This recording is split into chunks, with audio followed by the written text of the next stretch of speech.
express will, from the departed, but also is a national leader. He's owned by the public, if you like. Thank you. James, let me tell you, one time I watched the funeral service, and even after the death of the former Prime Minister of Israel, Yitzhak Rabin, and I think it took less than 1 week. What really moved me was when his granddaughter was talking to the public and saying, what is it that I could have done that I didn't do to save your life, and Grandpa? And she spoke very passionately and very painfully. But the thing was driven within 5 days, less than 1 week, Yitzhak Rabin was buried. He's a believer like we do. Right. He believes the same God that I do. And people didn't have a problem. The reason we have testaments is because they are last statements. The resolve in one spirit, the conviction that one carries with his life, and he lays it bare. Then he exits the scene, he leaves it to the people who are behind him to now execute what he said. The good thing with Raila Amolo Odinga is that he never wanted to live a lie. He was himself. He means what he says, and he says what he means. Like January this year, I lost my sister who follows me, and I shared that with me.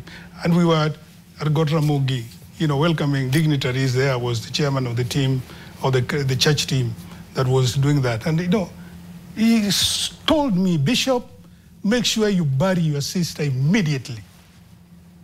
Me and you, we must lead from the front and tell our people that it is very, very expensive to keep a dead body in the mortuary for years on end, 30 days, 50 days, and it's happening in this village and that village.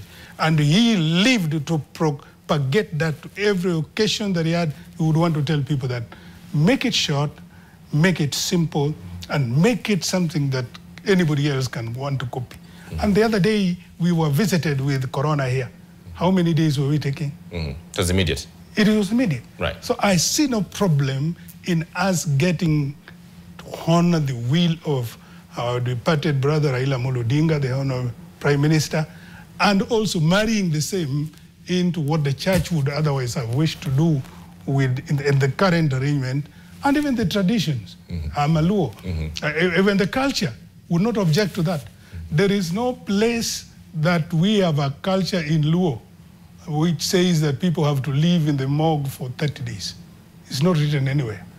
It is something that we are setting up ourselves. And it's draining us clean and embarrassing us. We can't continue like that.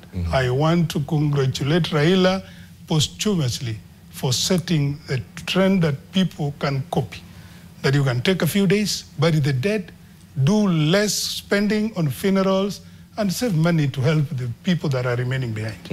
That's an important thing, Bishop, you mentioned, and I want to just dig deep down into this, because Raila Odinga, and he's been quoted, just not the first time before, him talking about this question of funerals costing a bit too much, and the community getting quite stuck up, with sort of something that is not even cultural, if you like.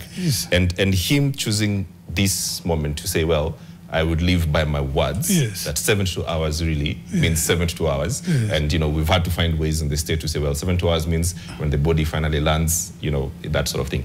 But the question really is, and how to speak more to this, about Raila and moving the Luo culture forward, propelling it forward. Could you speak just more to that?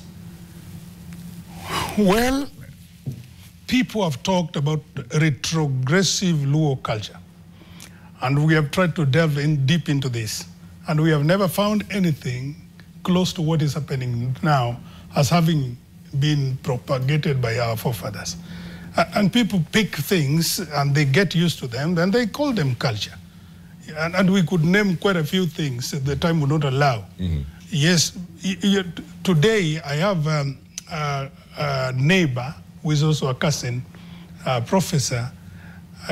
He's building a house for his kids, and he's putting the twin houses on one side, and they are permanent, expensive structures that can live for 100 years. And he's telling his kids, there's no land. You don't have to migrate from here. to go buy another land or to put another home. We can all live here. We can all live here. Right. What have we been told is the culture of Luo? Let the first son build on the right, the second son build on the left, then they leave one after another, then they occupy 2 acres each, then they get buried there. And that is what Raila has been telling us. Is waste, is poor land economics.